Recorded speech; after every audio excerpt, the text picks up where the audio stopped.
आज नवरात्रि है और नवरात्रि का पहला दिन है।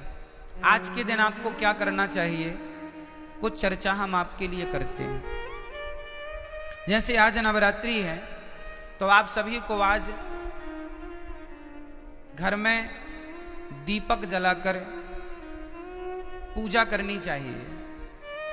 और नवरात्रि का अर्थ कई लोग कहते हैं, आप लोग समझते नहीं है, सनातन धर्म की गूढ़ता को लोग जानते नहीं हैं। आज नवरात्रि में केवल माता जी की पूजा नहीं होती। इन नवरात्रियों में आप जिनकी पूजा करेंगे उनकी पूजा सिद्ध हो जाएगी। ये नवरात्रियों की महिमा है। ये नवरात्रि में जो 9 दिन होते हैं, ये ईश्वर की तरफ, ईश्वर इस समय पृथ्वी के बिल्कुल करीब होते हैं भक्तों की पुकार सुनने के लिए। कुल मिला के ये कहें कि जैसे गर्मियों की छुट्टी में आप लोग मन बना लेते हैं, चलो घूम आवें, अब बच्चों की पढ़ाई लिखाई नहीं है, चलो थोड़ा कहीं घूम आवें, तो कोई कहीं कोई कहीं गर्मियों की छुट्टी में लोग निकल जाते हैं। उसी तरह भगवान साल में 2 बार पृथ्वी के समीप आते हैं देखने के लिए कि भक्तों का क्या चल रहा है। तो 9 दिन का भगवान छुट्टी का टाइम निकाल के 9 दूनी 18 साल में 18 दिन, नवरात्रि के 9 दिन, ये नवरात्रि के 9 दिन वो। इन नवरात्रियों में विशेष रूप से कौन, माँ अपने बच्चों को देखने आती है कि मेरे बच्चे कैसे हैं। हम सभी कौन हैं, बच्चे हैं। किन के बच्चे हैं, माँ। कौन है वो हमारी माँ, कौन माँ, कौन माँ। कोई कहे अम्बे माँ, कोई कहे दुर्गा माँ, कोई कहे लक्ष्मी माँ, कोई कहे भद्रकाली माँ, कोई कहे काली माँ, कोई कहे चंडी माँ। तो ये बताओ देवियां कितनी होती हैं, बोलो मेरी माँ।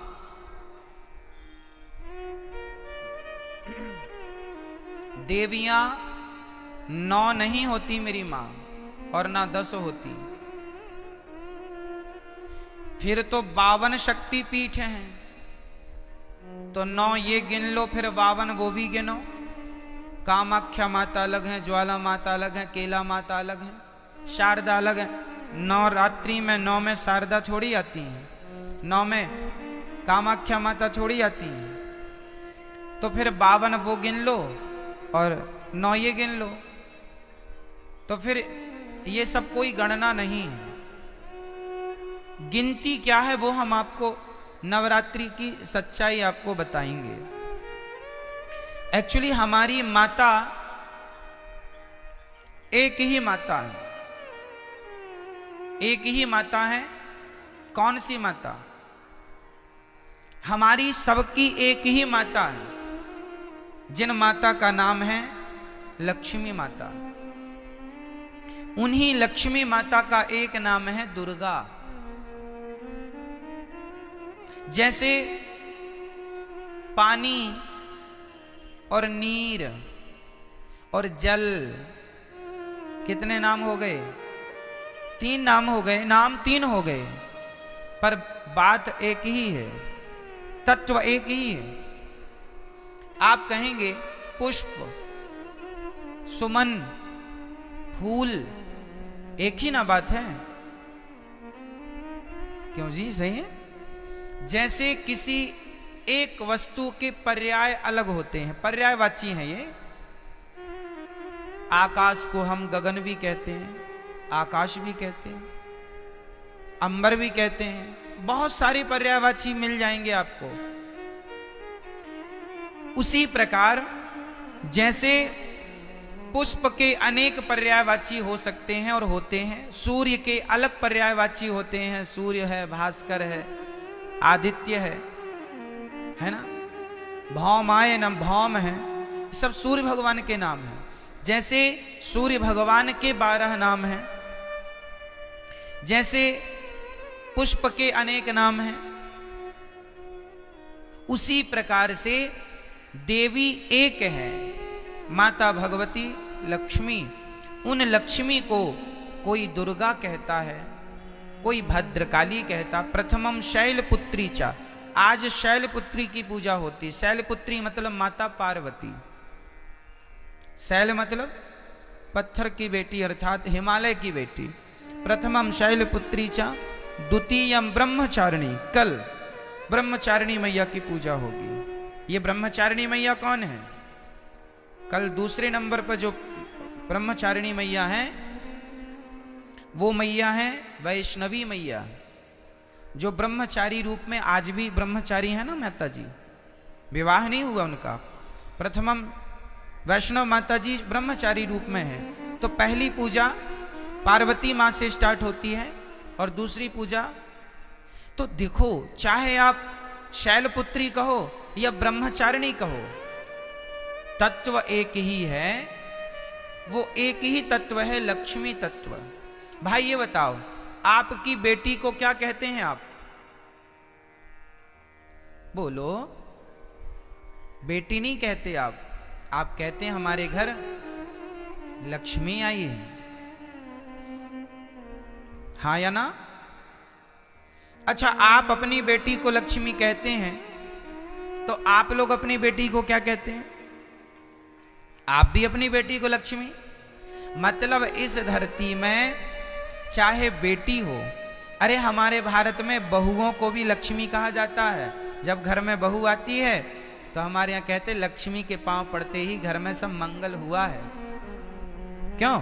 हमारे यहाँ बेटी को क्या कहते हैं और बहू को क्या कहते हैं? और माँ क्या होती है? बोलो, माँ क्या है? माँ भी लक्ष्मी है। सही है। कुल मिला के हम लोग अभी नवरात्रि में कन्या जिमाते हैं ना, कन्या भोजन कराते हैं, तो क्या सोच के कराते हो कि हमारे घर माता लक्ष्मी आई। दुर्गा मान लो, लक्ष्मी कहो, शारदा कहो, भद्रकाली कहो, महाकाली कहो, चंडी कहो, कुछ भी कह लो, पर्यायवाची हैं। तत्व एक ही है, लक्ष्मी तत्व। श्रीश्चते लक्ष्मीश्च पत्न्या बहोरात्रि पार्श्वे नक्षत्राणि। कहने का तात्पर्य यह है, वेदों में एक ही तत्व की उपासना है, श्री तत्व मतलब लक्ष्मी तत्व। वही लक्ष्मी तत्व दुर्गा के नाम से जानी जाती हैं। मैहर में उन्हें ही शारदा कहते हैं। अनेक रूप है ना, जैसे वृंदावन में बिहारी जी हैं, उड़ीसा में जगन्नाथ जी हैं, तो क्या ये दो हो गए? वृंदावन के बिहारी जी और उड़ीसा के जगन्नाथ जी क्या ये अलग अलग हैं? भाई वही कृष्ण उड़ीसा में जगन्नाथ बन के बैठे हैं, वही श्री कृष्ण वृंदावन में बिहारी जी बन के बैठे हैं, वही द्वारिका में द्वारिकाधीश हैं, वही पंढरपुर में विठलनाथ हैं, वही श्रीनाथ हैं। एक ही तत्व, अनेक रूप रूपाय विष्णवे प्रभु विष्णवे। उसी प्रकार एक ही परम तत्व है और वह है लक्ष्मी तत्व। वही लक्ष्मी आज प्रथमम शैलपुत्री चा, आज वही लक्ष्मी क्या बन के पूजेंगी? आज वही लक्ष्मी माता पार्वती बन करके पूजेंगी, जगत जननी कहलाएंगी। आज उनके हम पार्वती स्वरूप का पूजन करेंगे। तो आप लोगों को घर में दीपक जलाकर आज माँ भगवती का ध्यान, लक्ष्मी जी का ध्यान करना चाहिए। हे माँ, हमारे घर में ये आपका ही घर है, आप हमारे मन मंदिर में आकर बैठ जाइए, हमारी बुद्धि को निर्मल कीजिए, हम सदा आपकी सेवा करते रहें, हम सदा आपकी आराधना करते रहें और हमारे घर में ये खुशियों का दिया सदा जलता रहे, ये ज्ञान का, ये भक्ति का दीपक सदा प्रज्वलित होता रहे। आज के दिन आपको राम रक्षा स्तोत्र, नारायण कवच का पाठ करना चाहिए। जो भी पाठ करेंगे, कुछ ना आवे तो श्रीमन नारायण आप आज श्रीमन नारायण का जाप करें तो वह नारायण का जाप भी सिद्ध होगा। आप यदि ओम नमः शिवाय का भी जाप करें तो आज जो भी जपेंगे वो सिद्ध होगा। आप ओम नमः शिवाय जपें या गंग गणपतये जपें या दुर्गा माता जी का मंत्र जपें या फिर आप श्रीमन नारायण जपें, जो भी आज जपेंगे, आज मतलब 9 दिन तक निरंतर, वो आपका सिद्ध। इसलिए ये 9 दिन विशेष पूजा पाठ के लिए निकाले जाते हैं। साल भर आप फुर्सत नहीं पाते, समय मिलता नहीं है, 9 दिन का समय निकाल लो और पूर्ण रूप से भगवान के होकर भगवान की शरण में रहो। ये नवरात्रि है। ठीक है, जो आप जपेंगे उसमें आपको सिद्धि प्राप्त होगी। तो इसलिए इन 9 दिनों में बहुत अच्छे से हमें अपना जीवन आनंद पूर्वक व्यतीत करना चाहिए। और यहाँ पर एक संकेत भी है कि दुनिया वालों, नवरात्रि में जिन कन्याओं को बुला बुला कर पांव धोकर माहौर लगाकर जिनकी पूजा करते हो, जिन्हें दक्षिणा देकर विदा करते हो, खीर पूड़ी खवाते हो, उन कन्याओं को केवल एक दिन के लिए देवी ना मानो, सदा सदा के लिए नारियों को देवी मान के उनकी सेवा, उनका सम्मान करो। नारी का सम्मान सदा लक्ष्मी मान के आप आज नवरात्रि में एक लड़की का आप सम्मान करते हैं देवी मानकर, और नवरात्रि जाने के बाद उसी नारी का आप अपमान करते हैं, तो ये तो कोई बात हुई नहीं। नारियों का सदा सम्मान बना रहे। देखो हमारे सनातन धर्म में नारियों का कितना बड़ा आदर है, कितना बड़ा सम्मान है। दुनिया के किसी धर्म में, मजहब में नारियों का इतना बड़ा सम्मान नहीं है। हमारे यहाँ भगवान मानकर नारियों को पूजा जाता है, देवी मानकर पूजा जाता है। और केवल नवरात्रि में नहीं, नवरात्रि आई तो नवरात्रि के द्वारा तुम ये मान लो कि भाई ये सदा सर्वत्र पूज्य है। नारी तो सदा पूज्य है, केवल नवरात्रि में नहीं, ऐसा नहीं, सर्वत्र सब जगह हमेशा 365 दिन। तो नवरात्रि की बड़ी महिमा है। इन नवरात्रियों का पूजन भागवत जी में आता है कि भगवान श्री कृष्ण के जब जामवंत जी से युद्ध करने भगवान गए, तब उनकी अनुपस्थिति में 9 दिन का द्वारिका में एक महायज्ञ हुआ था देवी जी को प्रसन्न करने के लिए। तो नवरात्रि तो भगवान श्री कृष्ण भी मनाते थे, नवरात्रि तो भगवान श्री राम भी मनाते थे। तो आप सभी को नवरात्रि की लाखों लाख शुभकामनाएं, बधाई, आपका जीवन मंगलमय हो। आज के दिन आप लोग अपने घर में कम से कम एक कन्या को बुलाइए शाम को, और एक कन्या का भोजन कराइए। पहले दिन एक कन्या को भोजन कराना चाहिए, एक से ज्यादा भी हो जाए चलेगा, कम से कम एक। पहले दिन हमेशा एक कन्या, दूसरे दिन 2 कन्या, तीसरे दिन 3 कन्या, चौथे दिन 4, 5वें दिन 5, छठे दिन 6, 7वें दिन 7, 8वें दिन 8 और 9वें दिन 9 कन्याओं का भोजन करें। और अपने घर में कन्याओं को जरूर बुलाकर उनका सम्मान करके उनको आदर सहित भोजन कराइए, चरण धोइए। और यदि कन्या ना मिले तो कोई बात नहीं, अपनी माँ के चरण धोकर अपनी माँ को श्रद्धा से भोजन कराओ, ये सोचकर कि ये भगवान है, माँ है। माँ आपके घर में कन्या ना हो तो माँ तो है, तो माँ की चरण धोकर माँ का सम्मान कीजिएगा। ठीक है, ये नवरात्रि में देवी का पूजन। तो देवी तुम्हारी माँ देवी नहीं है क्या? क्यों? माँ से बड़ी कोई देवी है? इसलिए अपनी माँ, माता जी घर घर बिठाते हैं, हर गली चौराहे में माता जी बैठती हैं ना। हम कहते हैं कि आप मिट्टी की माता जी बनवा के बिठाते हैं, अच्छा है, सम्मान कीजिए, श्रद्धा रखिए, अच्छा है, सब ठीक है। पर वो माता जो मिट्टी की बनी है, उन माता में श्रद्धा तो रखिए, पर उनसे ज्यादा उस माता में श्रद्धा रखिए जो परमात्मा ने बनाई है, जिसे आप अपनी माँ कह के बुलाते हैं। माता, उसका तो असली नाम माता ही है, माँ है। विडंबना तो ये है कि आज लोग मंदिरों में जाके माता जी को तो जल चढ़ाते हैं, माता जी की जय जयकार करते हैं, पर खुद की माता जी भूखी मर रही हैं, खुद की जन्म देने वाली माता प्यासी मर रही है, और आप जय माता दी के नारे लगा रहे हैं। इससे फायदा क्या है ये बताइए। कई लोग ना बड़ी होड़ करते हैं, खासकर नवरात्रियों में। क्या होड़ करते हैं कि उन्होंने भंडारे में 50,000 खर्च किया, हम 1 लाख का भंडारा करेंगे। उस कॉलोनी में 2 लाख का भंडारा हुआ, हम 3 लाख का भंडारा करेंगे।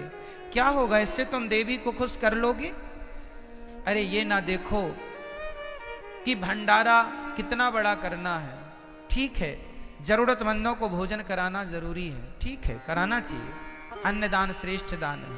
पर यह मत भूलिए कि आप अपनी 50,000 का भंडारा तो आप करा रहे हैं, सबको खिला रहे हैं, पर खुद की माँ बुढ़ापे में अलग बनाकर खा रही है, तो आप कौन सी देवी को खुश कर रहे हैं?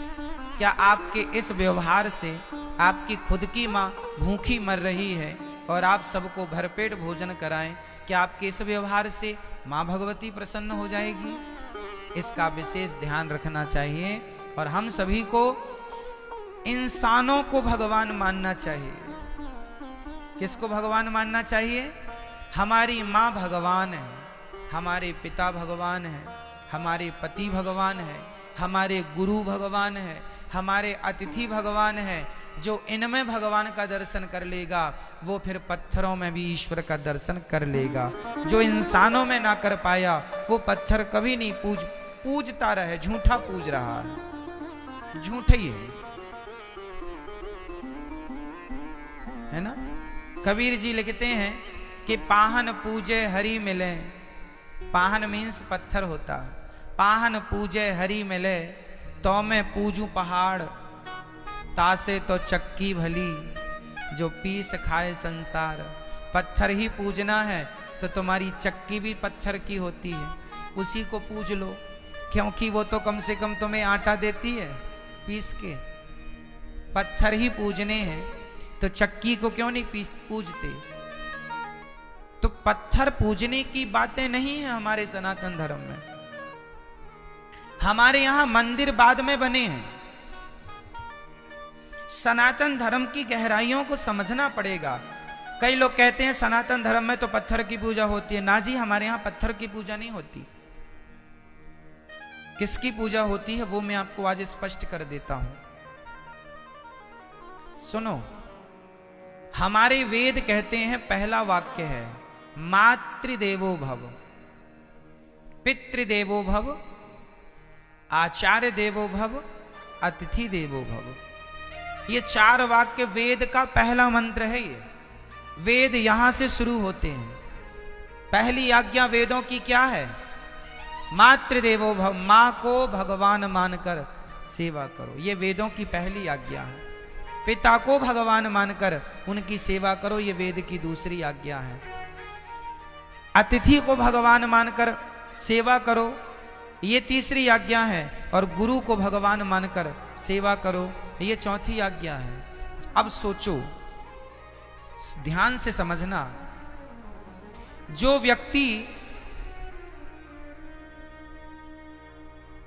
व्यक्ति पहाड़े में काखा गाघा को समझ लेगा, भाई अखबार में भी काखा गाघा ही लिखा है, पर अखबार के काखा गाघा को समझने के लिए पहले आपको कौन सा काखा गाघा पढ़ना पड़ेगा? स्कूल में जाकर, स्कूल में हमें बुक मिलती है, उसमें जो काखा गाघा लिखा है उसको पहले मास्टर जी समझाते हैं। जब आप स्कूल जाके काखा गाघा समझ लेंगे तो फिर अखबार का काखा गाघा समझ में आ जाएगा। यदि स्कूल में काखा गाघा समझ नहीं पाए तो अखबार आप पढ़ नहीं पाएंगे। अखबार पढ़ने के पहले आपको स्कूल जाके पढ़ना पड़ेगा। जो स्कूल ना जा पाए, जो नहीं पढ़ पाए, वो आज भी अखबार नहीं पढ़ पाते। क्यों जी? सत्य है। अखबार पढ़ने के पहले क्या पढ़ना पड़ेगा? स्कूल में जाके आपको अपनी शिक्षा पूरी करनी पड़ेगी, तब कहीं जाकर हिंदी का बोध होगा, तब हिंदी का अखबार पढ़ पाएंगे। इंग्लिश का बोध होगा, इंग्लिश का अखबार पढ़ पाएंगे। उर्दू का बोध होगा, उर्दू का अखबार पढ़ पाएंगे। अखबार पढ़ने के पहले कुल मिला के आपको पहले स्कूल जाना पड़ेगा। क्या ये बात सत्य है? बोलो हाँ या ना। उसी तरह जैसे स्कूल में काखा गाघा समझ लिया एक बार, उसके बाद दुनिया में कहीं काखा गाघा लिखा हो हम तुरंत समझ लेंगे। और स्कूल में नहीं समझा तुमने काखा गाघा तो फिर जमाने में लिखा तो है, तुम समझ नहीं पाओगे कि लिखा क्या है। आप देखो यहां बहुत कुछ लिखा है, कौन समझ पाएगा? जिन्हें अक्षरों का ज्ञान है। ज्ञान ही नहीं है 52 अक्षर का कोई ज्ञान नहीं है, नॉलेज नहीं है, तो लिखा तो बहुत कुछ है, कहां कोई पढ़ पा रहा है। उसी प्रकार जैसे अखबार पढ़ने के पहले हमें स्कूल जाकर पढ़ना पड़ता है, उसी प्रकार पत्थर में भगवान है, पर पत्थर के भगवान को देखने के पहले अपनी माता के अंदर भगवान को देखना पड़ेगा, पहले अपने पिता के अंदर भगवान को देखना पड़ेगा। जो माता में भगवान को देख सकता है, जो पिता में भगवान को देख सकता है, जो गुरु और अतिथि में ईश्वर को देख सकता है, वही पत्थर में भी भगवान को देख सकता है। जो माँ में भगवान को ना देख पाया, उसे पत्थर ही दिखेगा, तुम कितना भी पूजा करो। पत्थर है, कहते हैं, कहावत सुना होगी आपने, अनपढ़ के लिए काला अक्षर भैंस बराबर। अनपढ़ के लिए कहावत है काला अक्षर, सुनी कहावत ये वाली कि नहीं? क्या अर्थ है इस कहावत का? अनपढ़ है उसे तो काला काला दिख रहा है, भाई पुस्तक लिया तो अखबार लिया है, बस अब काला काला, क्या काला काला पूत दिया। अरे पगले उसमें बहुत कुछ लिखा, लेकिन क्या करे, अनपढ़ है, काला अक्षर भैंस बराबर। उसे काला नजर आता है, उसे काले में अक्षर नजर नहीं आ रहे क्योंकि पढ़ा नहीं है। उसी प्रकार जिसने अपनी माता में भगवान को ना देखा, उसे तो काला पत्थर ही नजर आएगा, उसे भला पत्थर में भगवान कैसे नजर आएंगे? जिसे माँ में भगवान दिखता होगा, जो चैतन्य वस्तु में भगवान को देख सकता है, वही जड़ वस्तु में भी ईश्वर को देख सकता है। माँ चैतन्य है कि जड़ है? बोलो जोर से। मेरी माँ, पीछे वाली मैया, आज नवरात्रि मौन व्रत तो नहीं है आपका? डे बोले हम टुप्पई टाप रहेंगे महाराज। मां चैतन्य है या जड़ है? जोर से। और पत्थर चैतन्य है या जड़ है? मां चैतन्य है जबकि पत्थर जड़ होता है। तो जो व्यक्ति चैतन्य मां में ईश्वर का दर्शन कर सकता है, जो चैतन्य में भगवान को देख सकता है, वही जड़ में भी भगवान को देख सकता है। जो चैतन्य में ना देख पाया, उसके लिए काला अक्षर भैंस बराबर है।